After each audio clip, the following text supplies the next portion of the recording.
Welcome to the Modern Needle podcast number 2. This is Evelyn. Today is June the 15th and we will talk about our big stash today. I'll help you identify some of your yarn balls that don't have a label and how to make your stash a little bit more useful. But before we get into that, I'll tell you what I have accomplished in the last few weeks.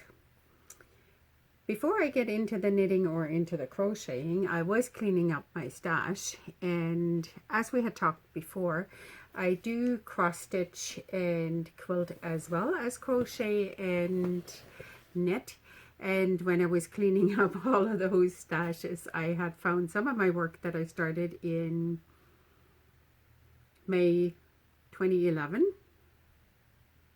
I was about a little bit more than halfway finished on the picture. I remember stitching it when my son, who's going to be 24, went to soccer. I did find it. I did finish it in May, so it was a 10-year project. I'm kind of proud of having finished it so fast. It is a Little House Needleworks. The picture is called Hillside Travelers.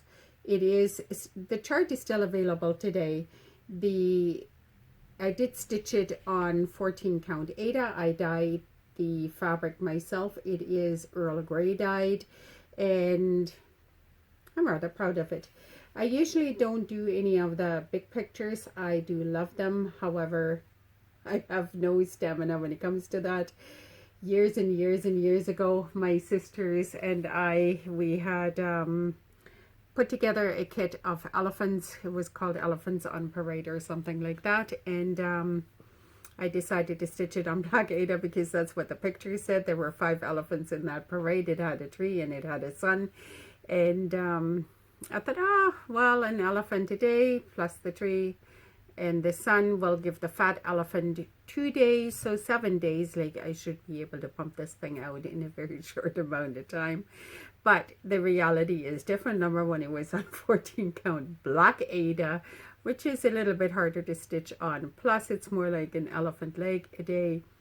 So that took a few years. It is finished. Maybe I'll show it to you in a future podcast. But that's my stitching story. I do meet with many of my stitching sisters.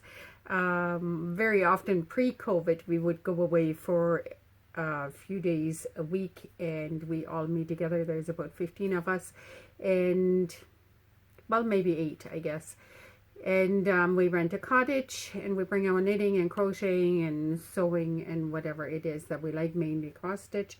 Some of the ladies weave, and we usually teach each other something, and we usually have generally a pretty good time. However, in these COVID times, sorry to say, this is really not happening. So we barely had a sister vacation, and I have 2 sisters here, and we do like to take a whole week where we take the sewing machines and whatever it is that we feel like working on, and we take off for a week. But really, that kind of hasn't happened either, so a little bit COVID fatigued. It can go away now. So let's see what I've been working on. I was working on one of the things that I was working on, as I was saying, I did clean up my stash and I came across a few projects. These are the Hazel Socks. They are a paid for pattern on Ravelry. I have, I'm a little bit addicted to knitting socks, so you will see them on my podcast quite a bit. I think that the pattern is rather interesting. What really got me here is this different looking heel. I kind of like that. As I had said in my first video, I do use bobby pins for a lot of different things because they just pop in and out. They leave no marks. So I kind of like that. The first sock is done. The second sock is on the needles, ready to be picked up. Next time I'll see you, I expect that I will have them finished. The other pattern that I was working on is I don't remember if I said that in my last podcast. I do knit for the Little Red Mitten, which is our local yarn shop. They had asked me to knit this little baby set. They had asked to do 2 sweaters in different sizes of the little sweaters and the little pants. It is the Seaside Set, and of course I agreed because I will always work for yarn. And when I was knitting this particular little set here, I thought that there were a few little challenges that happen when you knit either in stripes, because we actually knit concentric and not in finished rounds, but stripes are finished rounds. They have a beginning and an end that creates a little jog. So very often I'll put the jog on the side or under the sleeves so that you don't see them a whole lot. But because I carried up the yarn, there were a few challenges, so I decided to make a bonus video that goes with this second podcast here, and I'll show you how I actually did this and why I did what I did. The second bonus video that I taped is these little pants here, they have a fold over, almost like a casing in the top where you pull in the elastic, and the designer had originally put in her pattern to sew all of these stitches down, but no matter how careful you are when you sew that down, you will disturb the fabric. So I decided to start with a provisional cast on, which means that I can knit in both directions, and then I just folded it together and I knit my stitches together in the top. And I also created a video to show that, because that is a little bit of an advanced technique, but you can see how cleanly that translates into the fabric. So the fabric outside is beautiful. There is no disturbance. The stretch is the same, like you're not disturbing anything. They're pretty cute, these little things. And these are made out of, the Little Red Mittens are actually the dyers behind Leo and Roxy. It's Carrie and Jolyn, and they do a fantastic job with their dyeing. And I just love that little store, actually. And they came out with a new base yarn, so this is made in their base yarn. This is the little sweater, which is the newborn to 2 or 3 months or what it was. And I have the bigger one, which is the 9 months old to 9 month to year. There is a little button band on the top here. I don't know what buttons they wanted to use, so I leave that up to them. But I did put it in the bonus video so that you can have a look and follow along about how I did that. It might teach you something, and maybe you think, oh, that's too complicated, then that's fine as well. The other thing that I worked on is a test knit. I test knit quite frequently. Very often I test. There's an app called Yarn Pond, or a website called Yarn Pond, and it's free to sign up. There is a lot of designers on there that are looking for test knitters, and I find that it stretches what I know a little bit. Sometimes I will pick something that's maybe not 100% my style, because it'll have something that I've not done before, or that I think, oh, that's interesting. I wonder how the designer dealt with XYZ. So I do like test knits. And this one here was posted on Ravelry. It is by the company Wonderlust. And she has a lot of really beautiful shawl designs. This was one of them. It was leftover yarn from a sweater that I had knit for my daughter. And the border is a mosaic design. And when you knit mosaic, it's actually really good if you've never done color work. To knit a mosaic anything is kind of neat because you only knit with one color at a time. So row 1 and 2, like the front and the back, will be knit with one color, and you knit however many stitches that are in the chart, and you lift the others tip to tip. And then on your second pass from right to left, you will lift the ones that you just knitted, and you knit the other ones that you lifted before. So it is color work, but not traditionally as where you carry both strands all at the same time. So it is very pretty. Now this shawl won't be released until August. It is a little bit of an interesting construction because the flares in the middle and on the sides are made with short rows. So that was a new one for me, in the middle of a shawl.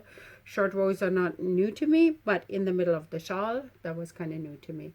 So this was quite pretty. I will show it again in August when the shawl actually gets released.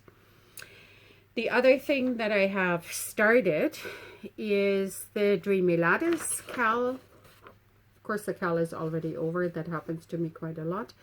It is by Miho Crochet, which is one of my favorite designers. It is Johanna Lindahl that's behind the Miho Crochet. She has beautiful designs. She is on Ravelry. This week she has a summer sale or a birthday sale or something where there is 20% off. Since I subscribed to her newsletter, I thought, oh, I had things in my shopping cart. I had a blanket and I had this shawl, and of course I had to buy it. This is another colorway of the shawl. It's quite pretty. I decided to make it with one yarn cake, and Miho Crochet usually has her patterns are in, I don't know, 10 languages maybe. She has quite a few translators for her work because she has so many fans. Maybe this side here I'll show you. This is a yarn that I had bought in Germany. It is from a company called Strickträume by Heike Hug. It is from Lahr, Germany. I believe the cake was 10 euros or maybe 12 euros. I don't remember. There is 520 meters on this particular cake, and I believe it uses just about that much. Even if I run a little bit short, I did buy quite a few of these yarn cakes, not all of the same color, but I'm pretty sure I can match something up if I need to have a little bit of extra. I started this, of course, like everybody else, like just maybe 10 minutes before you actually should be going to bed. I just wanted to see how does it even crochet up, and I'm quite excited about it. This here is the little tip. What I didn't realize, in hindsight, I remembered, I love working with charts, whether that is knitting charts or crochet charts. It's just how my brain works. I can look at it and I can understand the pattern. I know exactly where the stitches go. And to me, the crochet symbols are a true representation of your stitch. So for me, it's actually very easy. I look at that and I know exactly what I need to do and where my stitch goes, versus when I have to read it, it's like, oi, oi, oi. I really have to pay attention, and I almost have to put a ruler beside it, because my brain actually has a hard time just reading a pattern. I automatically want to change something in it because I think, oh yes, I kind of know what that is. So I have to slow myself down all the time. So the way that her pattern is, and I actually didn't realize how much. There's 50 some odd pages in this chart here.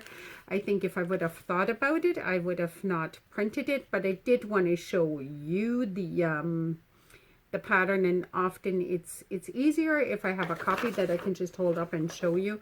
But if I wouldn't have filmed this or used it in my film, then I would have not printed this.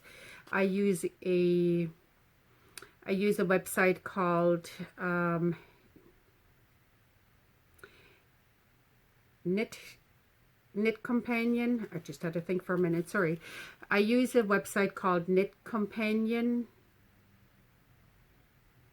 There's a free bit, and I think that there is a paid bit, but it's not very much. And I really, really like it because there is a row counter on the side. It has 2 rulers where I can slide it down to mark which line I'm on in the charts. And it's very handy and easy to use and intuitive. I think that the Knit Companion is only on Androids, so I can't put it on the computer, and I don't have iPhone, so I'm an Android lover. So for me, that kind of works. I pull other work in there as well, like even my cross stitch. I know I do have a few cross stitch apps, but I do like the Knit Companion, and that kind of works for me. The other thing that I wanted to say is, even though it does not have a chart representative, you can see the, I forget now if it's $5 or $8 for this pattern because it's in Dutch money. And then she has the half price off or 20 off or whatever it is. Her picture charts are quite good. There are hundreds of pictures in here, literally, that let me know where the stitch is. So even though they don't have a chart, I actually kind of cheat a little bit. I look at the picture. Well, cheat, it's all relative. I look at the picture and then I read and make sure that yes, I am on track, and that kind of works for me. I did want to say this crochet blanket here, before I forget to mention this, is a crochet pattern by Addict24. I believe the lady's name is Lucy. She is from England. This is a free pattern, and I made it with ice yarns. I believe it's 50 wool and 25 acrylic, and then the border I used from Felted Button. She has a lot of, now I'm thinking Felted Button or Poly Plum. I don't remember which crochet designer that I copied the border from, but it is very pretty. So this is what I've been working on in the last little bit. I did, before I move on to the video clips that I want to show you, I took out 2 of my favorite books, and the reason why I like them is that they have charts for everything. This book here I bought at a secondhand store, and it literally has a chart with everything, and I'm totally a chart girl, so this works for me. The book is well organized. It talks about quite a few things, so for me, I actually really like it. I found a link on Amazon for the book, and I linked it below. Since I am in Canada and I do speak English, I believe that there will be American friends that also watch this, so I went on to the American Amazon and I found the book there, and I went on to the Canadian Amazon and I found the book there, so I linked both. The same with my favorite knitting needles. They are for my Canadian friends, and then my US friends on the American side. The other one is the Crochet Book. And again, it has charts for everything, which for me, it makes it very simple to follow. And the book is laid out really, really well. It has really good reviews and well-deserved. I do have a lot of books, and I find that some books that are not as clearly laid out, they can be real time hogs, because you're looking for either simple stitches or a 4-stitch repeat or an 8-stitch repeat or whatever, and you have to go flick back and forth. These books here are quite well laid out.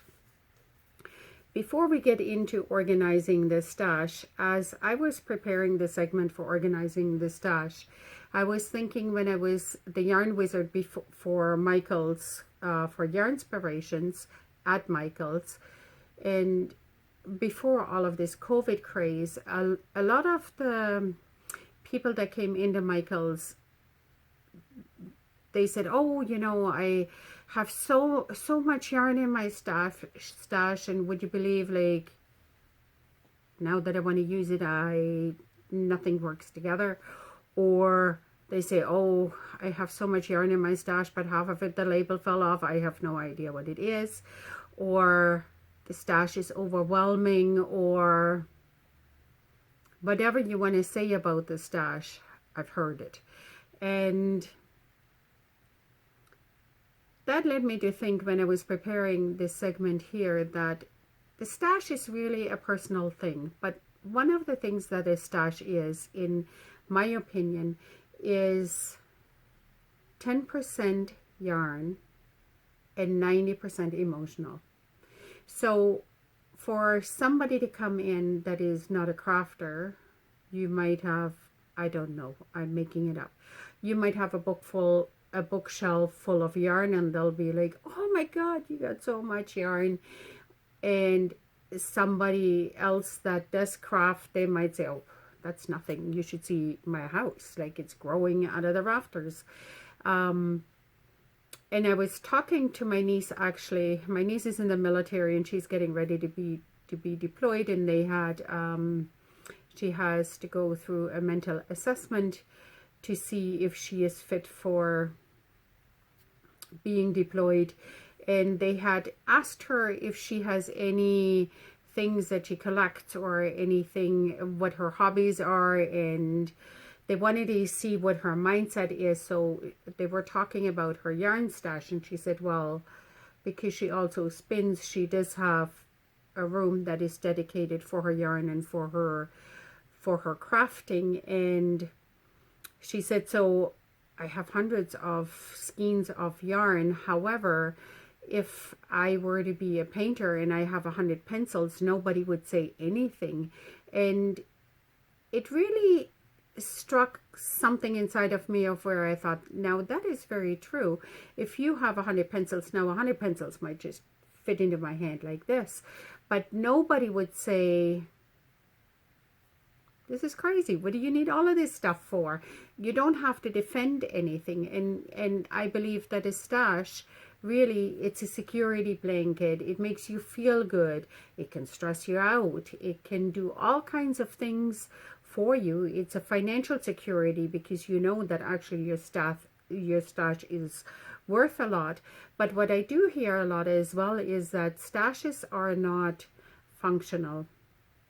And I do quilt a lot, and I teach quilting, and I had read in a book, or I seen it on a YouTube or something, where it said, like, if you have little bits of fabric from your scraps laying around, that's actually money that you can't use, and only fabric scraps that are prepared to be used is actually a usable thing. So that means that you get to press it, it's going to be organized, and then you can use it. And I was thinking, I was transferring this knowledge into my yarn stash, where I was thinking that is very true, because if you don't buy to complement your stash, or if you don't use your stash in that way, you're like the kids that look in the fridge. It's like, Mom, there's nothing to eat in here, where you think, well, of course it is, like, it can barely close the door. What are you talking about? So the stash is a little bit the same thing. So for me, I love knitting socks. I love knitting cardigans for myself. I'm at that age where I have, either I'm cold or I'm hot, and I do that 20 times in like 2 minutes. So I'm on and off with my stuff all the time, as you can see.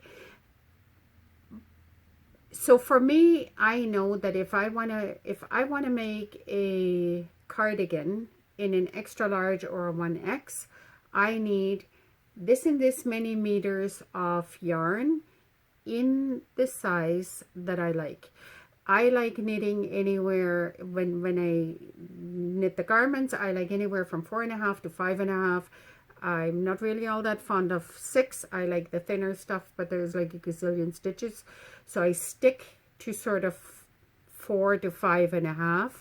That's the range that I like. It's not too bulky of where I put it on and I already have to take it right off. I know I need about 1,400 meters to make myself a garment in that size. So if I see a yarn and I think, oh, that'll be a cardigan, even though I didn't look at the pattern, I kind of know how much I need. I'm also addicted to crocheting blankets, and the blankets I like crocheting are anywhere in the yarn family of hook size 3.5 to 5.5.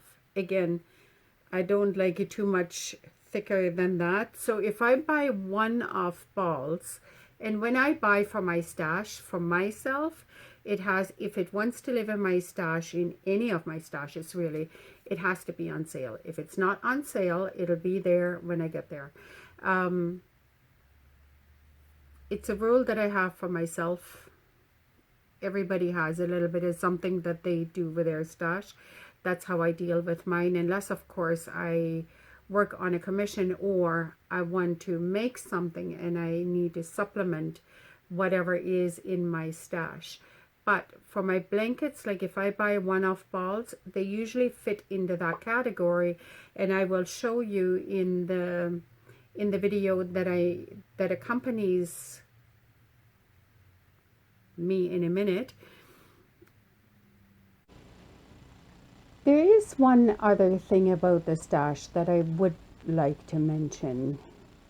Once people know that you are crafting, sewing, knitting, whatever it is, very often, or not very often, but sometimes you do get a donation from somebody that says, oh, so and so stopped working, they passed away, they no longer do it, whatever it is. Have a look at it and really evaluate it. Does this enhance my stash just because it was given? And I mean that in the kindest way possible.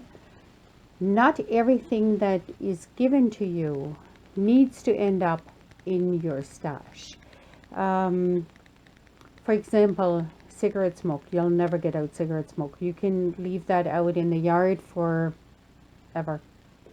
Cigarette smoke is really, really hard to get out. Pet odor or pet hair is really hard to get out. If you already have pets, that may not bother you. But if you do sell for other people, that might be a consideration. Bugs is another thing. Like there could be larvae or whatever is in there. So make sure whatever adds to your stash is actually a bonus to your stash.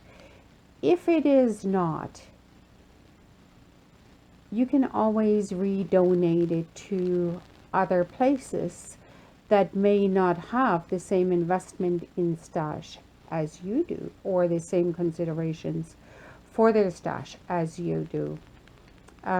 So think about it.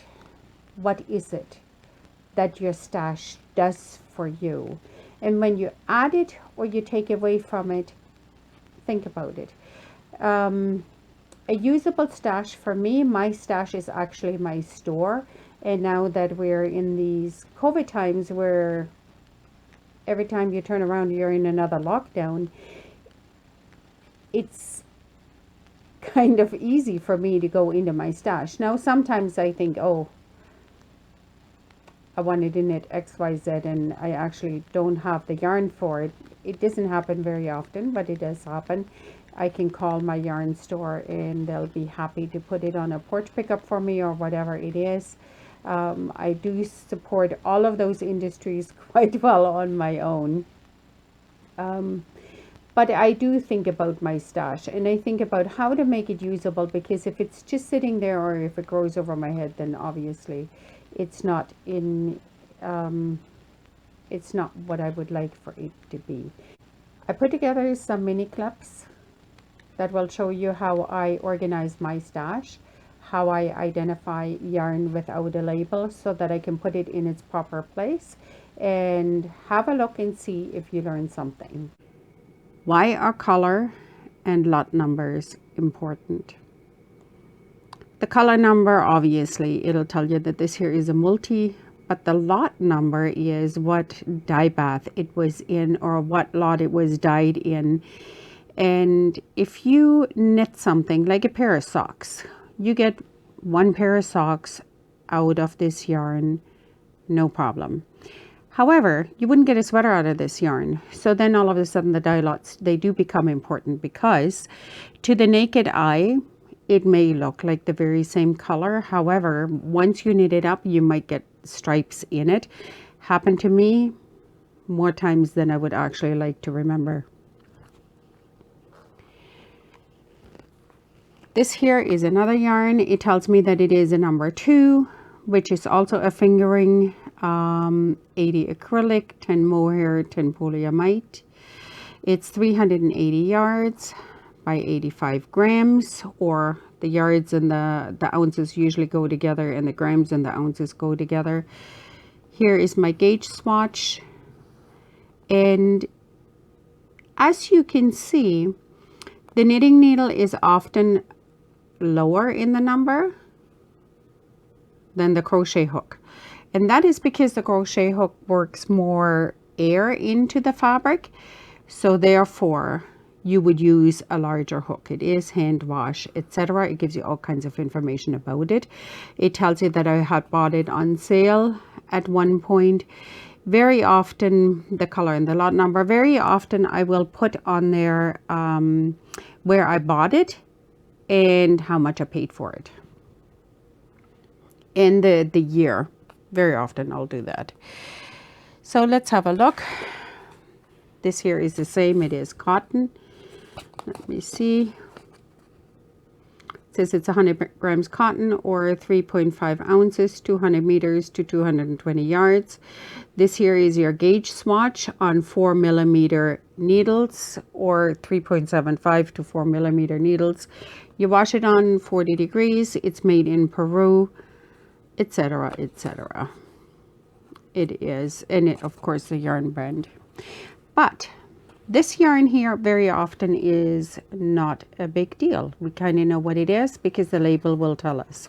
But very often our yarn looks like this.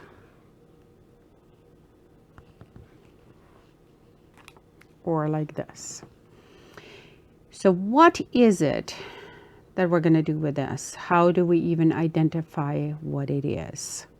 So the first thing that we can use to identify what the yarn is, we can do a burn test. If it is acrylic, it will smell like burning plastic. Basically, that is what acrylic is. That's what we expect to smell. If it is a plant fiber like cotton or hemp or bamboo, it won't identify, or wood pulp, it won't identify which plant fiber it is, but it will tell you that it is a plant fiber. So in my mind, they make paper out of plants, so what I expect to smell is burned paper.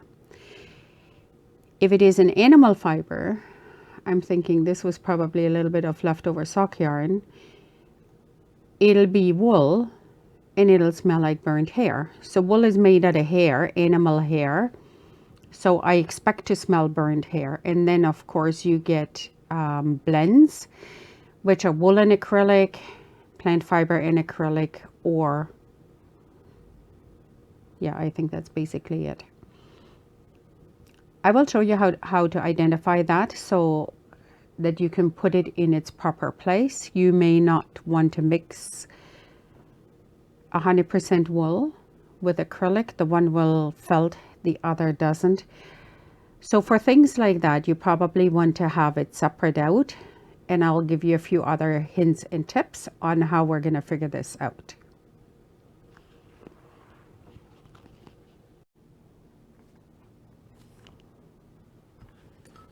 So we're going to do the burn test and see what is what. So I'm thinking this feels like wool, but who knows? There we go. Is it? So burn the end of it. Oh, it definitely smells like burned hair. So let's have a look. I can just use my hand and brush the burned ends off. There is no plastic residue on the yarn, as you can see here.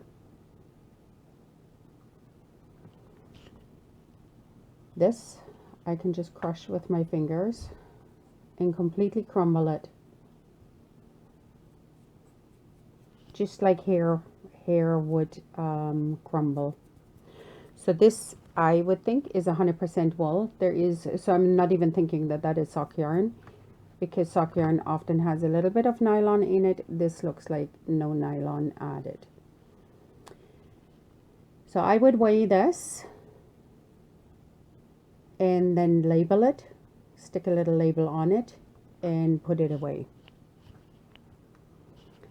This is number 2. This feels a little bit grippy. I'm thinking this is probably superwash wool. I don't remember. It's left over out of a blanket, but I don't remember much about it. So let's have a look. Okay, it doesn't want to light. That's a sign of wool. Yeah, does not want to burn at all. Yep, definitely smells like burned hair, and it brushes and crumbles right off. This is also 100% wool.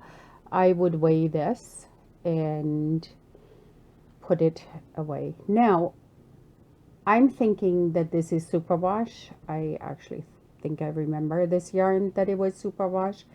I made a blanket out of it, and I probably would have not used 100% wool because I wouldn't be able to lift it in a few years to hand wash it. The burn test will not tell you if it's superwash or not, but at least it does identify the fiber. So I'm thinking, oh, this could be a different one. Not really sure what this is. It could be acrylic. It feels like it could be woolly, but then the newer acrylics and the newer yarns, they just feel, oh, this here is melting a little bit, so you can see that there's acrylic in there. Oh, and it's burning a little bit. There we go. So even when I burned it, yeah, and I can smell hair and plastic, so maybe, okay. So I would say that it has more plastic in it than it has hair in it. So I'm thinking this here is an acrylic. The bead is hard. I can't get it off.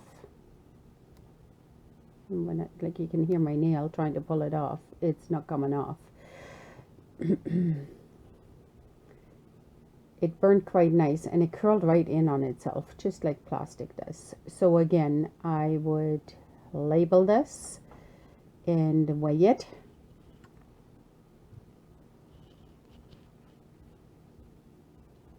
Again, this here is a little one, and why would you keep little ones like this and weigh them and do anything? If you like crochet, you may get the star out of it. Like you can weigh how much do I need for the inside, how much do I need for round 2 or round 3. You can organize all of your little scraps this way. So weighing it, knowing what is it good for? Is it good for round 1? Is it good for round 5? Always helps. And while you're at it anyways. But let's see what fiber it is. As you can see, it yeah, it smells like, oh yeah, it smells like plastic. So let's have a look. Yeah, it does brush off somewhat. So let me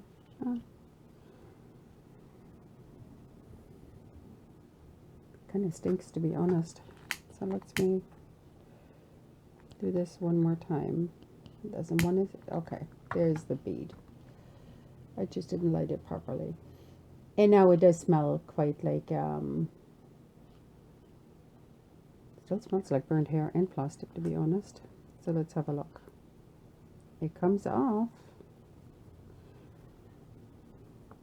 So this is more wool. Okay, so on some I have to pull.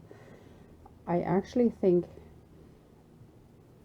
that this here is a higher percentage of wool because it pulls right off. So this would go into my wool stash, even though I thought for a minute that this was acrylic. I think these two are the same. This could be an acrylic, so let's have a look.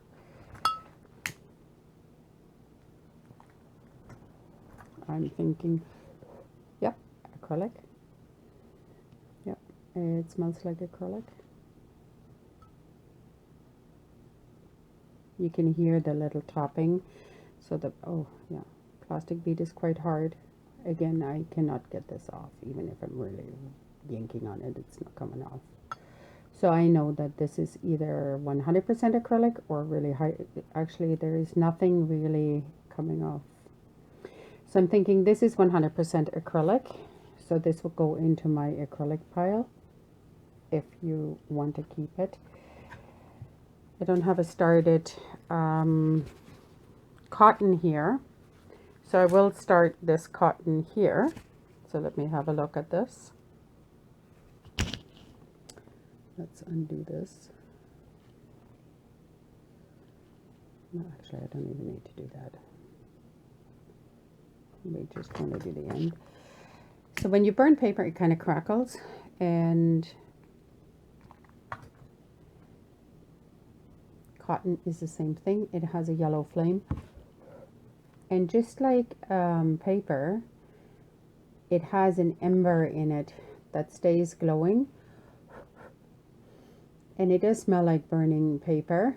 I don't even need to have any fantasy for that, and it should brush right off. Yep, it crumbles right off. There is no residue on here telling me that this is 100% plant fiber. I know that it's cotton because I still have the label attached to it, but otherwise that's how I would identify it.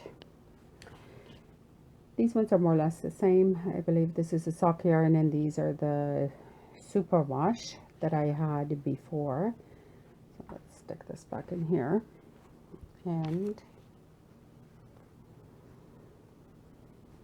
let's do this one here.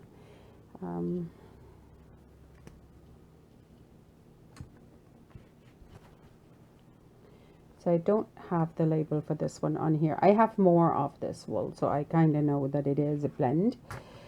So let's have a look. So you can see that the plastic kind of shrinks on itself. It does stay lit. There is a bead.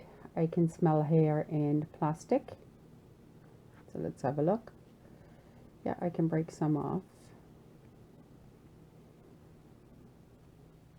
And the rest stays on here. So this is a blend. Again, I would take this and put it away. So let's say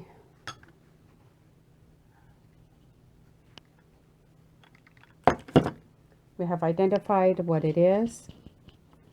That's great. But what gauge, what is it going to be? So one way that we can determine what it is you take the yarn and you fold a double and just give it a little tiny twist and feed it through whatever gauge hole that you think. I'm probably thinking 3.5, 3.75, somewhere in there. So let's try this. And I always use metric measurements, not imperial. Let's have a look. Okay, so you want to push it through fairly easy. You're not supposed to really force it through the hole. There's no obvious gaps around it. You can do this, you can see the gap, but that's not what I mean. If you have it loose here, there's no obvious gap. So a good starting point for this yarn here would be 3.5 to knit or crochet with. And I probably would use anywhere from here, from 3 to 4 as a gauge to start. And I would put that right on the label. If you have knitting needles where you don't know what they are, it does say what they are on here, but to be honest with you, this is too tiny for me to read. So very often I have my knitting needles in things like this, and I write the number on it once I identify what it is. And the easiest way for me to identify this is, again, using my needle gauge. Let's see what this could be. Okay, this is a 3. I'm usually not right on. Sometimes I have to try around a little bit, but I was thinking I had just used them for something. That's why I thought 3. The 3.5 is too loose, as you can see, and it wouldn't fit in the 2.75. You can also use this to check as a needle gauge for your crochet hooks, but they need to be tapered. Sorry, they need to be, yeah, tapered, or this is inline, sorry. They need to be inline hook where the hook is aligned with the shaft. It is the same size. So let's have a look.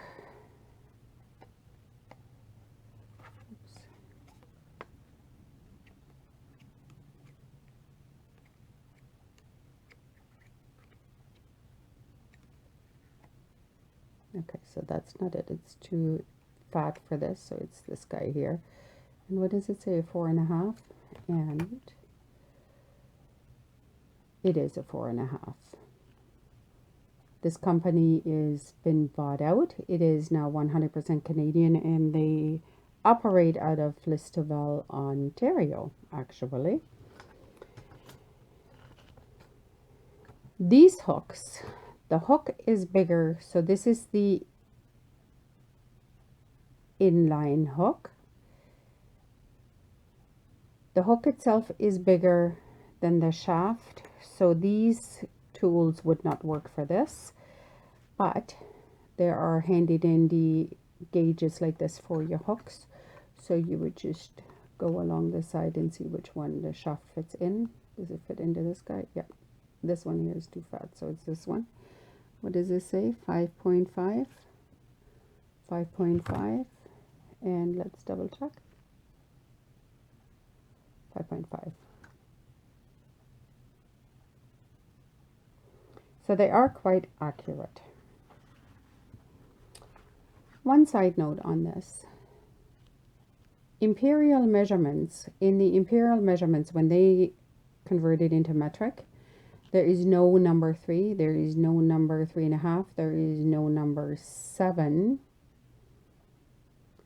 and vice versa. So they're pretty close, but not quite. And because we have the imperial measurements and the metric measurements, now we have 2.25, 2.75, 3, 7 millimeters, etc.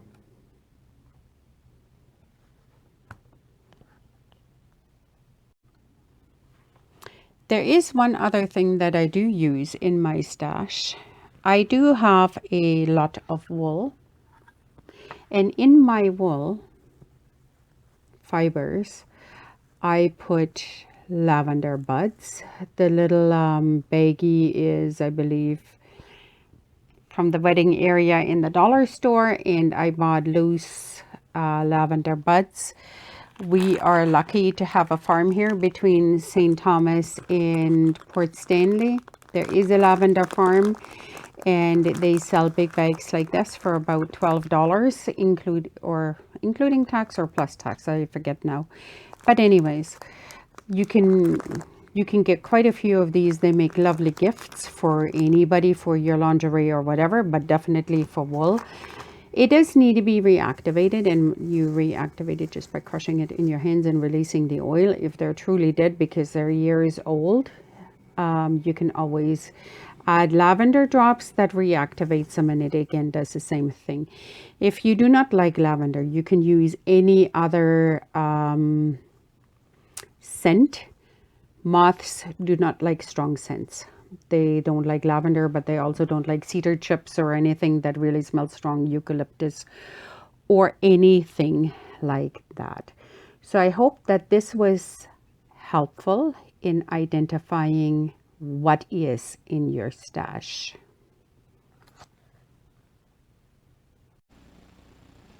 I want to thank you very much for spending the time with me, for staying in there right until the bitter end. I do want to amend one of the things that I said in one of my little clips where I had the sock yarn and the alpaca yarn, and I said, would I switch those out? And I said yes. I want to amend that somewhat. Usually I wash my garments by hand. However, one of those was hand washed and one of them was not. That might also be a consideration that you might need when you substitute yarns. And I believe I showed you many things today. I hope it'll help you clean up or make your stash more usable. The next time we meet, we'll talk about, now that I cleaned up my stash and I kind of know what's in it and I have all these oddballs out or whatever, what do I do with it? I have a lot of different ideas of what I do with my off yarn, like a little bit from this and a little bit of that. I will show you how I use it, and we'll talk about that in the next video. Until then, stay crafty and thanks for watching. Bye bye.